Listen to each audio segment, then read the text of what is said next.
जानेंगे दोस्तों। अब सेकंड शिफ्ट के पेपर के बारे में। सेकंड शिफ्ट कौन से पेपर के बारे में जानेंगे? हिंदी की पेपर सॉल्व करेंगे दोस्तों अपन सेकंड शिफ्ट का। तो पहला क्वेश्चन क्या था उसमें से ए सेट का, तो किसी वाक्य अथवा अवतरण का ज्यो त्यो क्या था, ज्यो का त्यो लेने पर किस चिन्ह का प्रयोग किया जाता है? ज्यो का त्यो लेने पर किस चिन्ह का प्रयोग किया जाता है आपका? किस चिन्ह का प्रयोग किया जाता है आपका? युगल उद्धरण चिन्ह का प्रयोग किया जाता है। तो इसका ऑप्शन क्या होगा दोस्तों? बी है। हम चलते हैं अगले प्रश्न की ओर। अगला प्रश्न क्या है? इसमें आदर्श विद्यार्थी के कर्तव्य के बारे में बताया गया है। आप इसको आप क्वेश्चन में पढ़ लीजिएगा। इसका उत्तर क्या है दोस्तों? विद्यार्थी और कर्तव्य है। आदर्श विद्यार्थी का क्या बताया गया? कर्तव्य बताया गया। तो यहाँ पे विद्यार्थी और कर्तव्य के पूरा संपूर्ण बारे में बताया गया है। हम चलते हैं अगले प्रश्न की ओर। अगला प्रश्न क्या आपका? मोहन अभी आया है वाक्य में किस क्रियाकाल का प्रयोग किया गया आपका? तो किस क्रियाकाल का प्रयोग किया गया आपका प्रयोग किया गया आपका? इसमें सामान्य भूतकाल क्रिया का प्रयोग किया गया आपका। किसका प्रयोग किया गया आपका? सामान्य भूतकाल क्रिया का प्रयोग किया गया है। हम चलते हैं अगले प्रश्न की ओर। अगला प्रश्न क्या आपका? मुहावरा क्या होता है? मुहावरा क्या होता है आपका? मुहावरा क्या होता है? क्वेश्चन की बात करें मुहावरा क्या होता है? मुहावरा क्या आपका? वाक्यांश होता है आपका। क्या होता है? मुहावरा वाक्यांश होता है। हम चलते हैं अगले प्रश्न की ओर। अगला प्रश्न क्या आपका? 35वां। स्पर्श शब्द क्या है? क्या बात करें यहाँ पे? स्पर्श शब्द क्या है? तो स्पर्श का शब्द क्या बात करें? विलोमार्थक बनाने के लिए किस उपसर्ग का प्रयोग किया गया है? विलोमार्थक शब्द बनाने के लिए किस उपसर्ग शब्द का प्रयोग किया गया स्पर्श शब्द के लिए? तो इसके लिए किस शब्द का प्रयोग किया गया आपका? इसमें क्या, इसका ऑप्शन क्या है? सी, आ शब्द का प्रयोग किया गया आपका विलोमार्थक शब्द बनाने के लिए, स्पर्श के लिए। तो स्पर्श को तोड़ा गया, स्पर्श का क्या किया गया? उसका उपसर्ग निकाला गया। उपसर्ग क्या उसमें? आ है। तो इसका उत्तर क्या है आपका? आ है। हम चलते अगले प्रश्न की ओर। लेखन कौशल के मूल्यांकन का सर्वश्रेष्ठ तरीका क्या है? तो लेखन कौशल के सर्वश्रेष्ठ तरीका क्या है आपका? सुलेख है आपका। लेखन कौशल के मूल्यांकन का सर्वश्रेष्ठ तरीका क्या है आपका? सुलेख है। और क्रोध। अब हम चलते हैं अगले प्रश्न की ओर। अगला प्रश्न क्या आपका? क्रोधी शब्द क्या है? क्रोधी शब्द क्या है? तो क्रोधी शब्द क्या है आपका? क्रोधी शब्द है आपका क्रिया विशेषण है आपका। ऑप्शन बी, क्रिया विशेषण है आपका। हम चलते हैं अगले प्रश्न की ओर। अगला प्रश्न क्या आपका? झिलमिल कौन सा शब्द है आपका? तो झिलमिल कौन शब्द है आपका? देशज शब्द है झिलमिल। हम देखते हैं 39वां प्रश्न। 39वां प्रश्न क्या बात कर रहा है यहाँ पे? घड़ी में तोला, घड़ी में आशा का क्या अर्थ है आपका? घड़ी में तोला, घड़ी में आशा का क्या अर्थ है आपका? डी, जरा सी बात पर खुश और नाराज होना। क्या है? जरा सी बात पर खुश और नाराज होना। हम चलते हैं अगले प्रश्न की ओर। अगला प्रश्न क्या है? इनमें से अंतस्थ व्यंजन कौन सा है आपका? इनमें से अंतस्थ व्यंजन की क्या बात करें? अंतस्थ व्यंजन क्या आपका? या है। सी, इसका ऑप्शन क्या है? सी है। अंतस्थ व्यंजन आपके क्या क्या होते हैं? या, रा और क्या होते हैं? ला और ये वा, ये अंतस्थ व्यंजन होते हैं आपका। या, रा, ला, वा क्या आपके? ये अंतस्थ व्यंजन होते हैं। हम चलते हैं 41वां प्रश्न क्या आपका? अट्टालिका का तद्भव रूप है। तो अट्टालिका का तद्भव रूप क्या है आपका? सी, अटारी है इसका तद्भव रूप। हम चलते हैं अगले प्रश्न की ओर। अगला प्रश्न क्या आपका? 42वां। अधजल गगरी छलकत जाए, मुहावरे का अर्थ क्या है आपका? अपरिपक्व व्यक्ति का बड़बेलापन है। परिपक्व व्यक्ति का बड़बेलापन है। ऑप्शन क्या है इसका? डी है। हम चलते हैं 43वां प्रश्न को। 43वां प्रश्न क्या आपका? अनुनासिक ध्वनि युक्त शब्द कौन सा है? अनुनासिक ध्वनि शब्द क्या है आपका? भांति। इसमें भांति में क्या, अनुनासिक शब्द में क्या करते हैं अपन? आ की मात्रा यूज करते हैं। या तो अपन उसको किससे पहचानते हैं? चंद्र बिंदु से पहचानते हैं अनुनासिक ध्वनि को। इसका क्या होगा उत्तर दोस्तों? भांति होगा। Option C. हम चलते हैं अगला प्रश्न की ओर। अगला प्रश्न क्या आपका? 44वां। अभ्युदय शब्द में कौन सा उपसर्ग लगा है? तो अभ्युदय शब्द में आपका कौन सा उपसर्ग लगा है आपका? भी, अभी उपसर्ग लगा है आपका। क्या लगा है? अभी, अभ्युदय में। इसका उत्तर क्या है? भी, बी है, अभी। अगला प्रश्न क्या है? अपनापन शब्द क्रिया का कौन सा प्रकार है? अपनापन शब्द में क्रिया का कौन सा प्रकार है आपका? नाम धातु क्रिया का प्रकार है।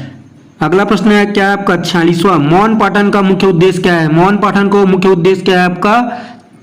गठन का अर्थ ग्रहण करना, नहीं गहन अर्थ ग्रहण करना, सॉरी गहन अर्थ ग्रहण करना है मौन पठन का मुख्य उद्देश्य है।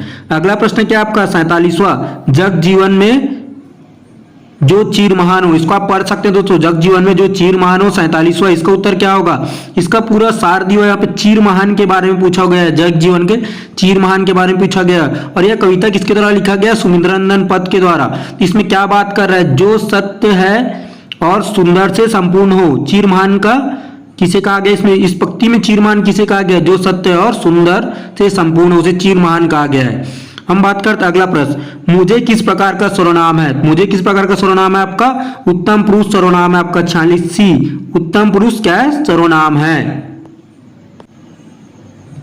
हम देखते हैं यहाँ पे 49 प्रश्न। 49वां प्रश्न क्या बात कर रहे हैं यहाँ पे, किताब का विशेषण रूप है। क्या बात कर रहे हैं, किताब का विशेषण रूप है आपका। किताब का विशेषण रूप क्या होता है आपका, किताबी होता है। ऑप्शन क्या है इसका, डी है, किताबी रूप है। किताब का क्या बात करें, किताब का विशेषण रूप है आपका किताबी, ऑप्शन डी।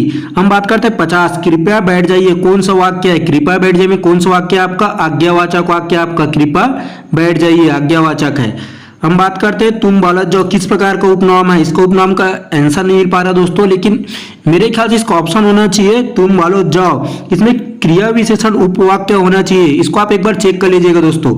हम बात करते हैं अपन 52 प्रश्न का। 52 प्रश्न क्या है, यह पुस्तक रमा को दे दीजिए। इसमें कौन सा कारक है, यह पुस्तक क्या बोल रहा है, रमा को दे दीजिए। इसमें कौन सा कारक है आपका, संप्रदान कारक है आपका। क्या कारक है आपका, संप्रदान कारक है। यह पुस्तक रमा को दे दीजिए। हम बात करते हैं 53 प्रश्न। 53 प्रश्न इसको पूरा डिटेल है यहाँ पे साहित्य आधार के जीवन का पूरा बारे में बताया गया, तो इसको आप पढ़ लीजिएगा। तो इसको उत्तर हम डायरेक्ट बताते हैं। इसका उत्तर क्या है आपका, सुंदर और सत्य को पाना है। इसमें क्या है, इसमें सुंदर और सत्य को पाना है। हम चलते हैं अगले प्रश्न को, ढाक के 3 पाद को लोकोक्ति का सही अर्थ क्या है। ढाक के 3 पाद का लोकोक्ति का सही अर्थ है आपका बी, स्थिति पर स्थिति में कोई परिवर्तन नहीं। ढाक के 3 पाद का लोकोक्ति का सही अर्थ है आपका स्थिति में कोई परिवर्तन नहीं होता है। हम चलते हैं अगले प्रश्न की ओर। अगला प्रश्न क्या है आपका, 55 प्रश्न है आपका, श्रवण कौशल से विद्यार्थी का क्या विकास होता है। श्रवण कौशल से विद्यार्थी का क्या विकास होता है आपका, श्रवण का कौशल से विद्यार्थी का विकास होता है आपका ध्वनियों के सूक्ष्म अंतर को पहचानने की क्षमता होता है। उसमें क्या होता है, उसमें ध्वनियों के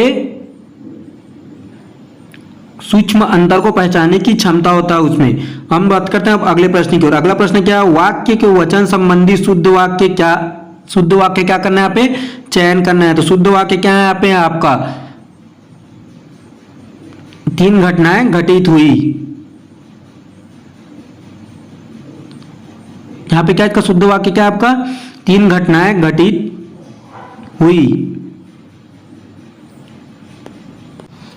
हम देखते हैं अब अगला प्रश्न। अगला प्रश्न क्या है आपका, निम्नलिखित से कौन सा क्या क्वेश्चन है यहाँ पे, विदेशी शब्द का उदाहरण है। तो विदेशी शब्द का उदाहरण क्या है आपका, हलवाई है दोस्तों। इसको उत्तर क्या होगा, डी, हलवाई है विदेशी शब्द का उदाहरण है। हम देखते हैं अगला प्रश्न, लेखन करते समय टिप्पणी अथवा फुटनोट के लिए किस विराम चिन्ह का प्रयोग किया जाता है। लेखन करते समय आपका, इसका उत्तर आप बताइएगा दोस्तों। इसका उत्तर हमें नहीं मिल पाया, इसका उत्तर आप ढूंढ के हमें बताइएगा आंसर को कमेंट करके। हम बात करते हैं अब इसका 59वां प्रश्न का, महान शब्द का स्त्रीलिंग क्या है। महान शब्द का स्त्रीलिंग क्या होता है आपका, महती शब्द, महती है। महान शब्द का स्त्रीलिंग क्या है आपका, महती, ऑप्शन डी है। हम बात करते हैं कबूतर का पर्यायवाची शब्द कौन सा है। कबूतर का पर्यायवाची शब्द क्या है आपका, पारावात है, या इसे परावात भी बोलते हैं या पारावात भी बोलते हैं। कबूतर का पर्यायवाची शब्द क्या है आपका, पारावात है। तो आप सभी को हमारा वीडियो बहुत ही अच्छा लगा होगा, तो आप हमारे वीडियो को लाइक करें, सब्सक्राइब करें और शेयर करना ना भूलें। और आप सभी का बहुत बहुत धन्यवाद।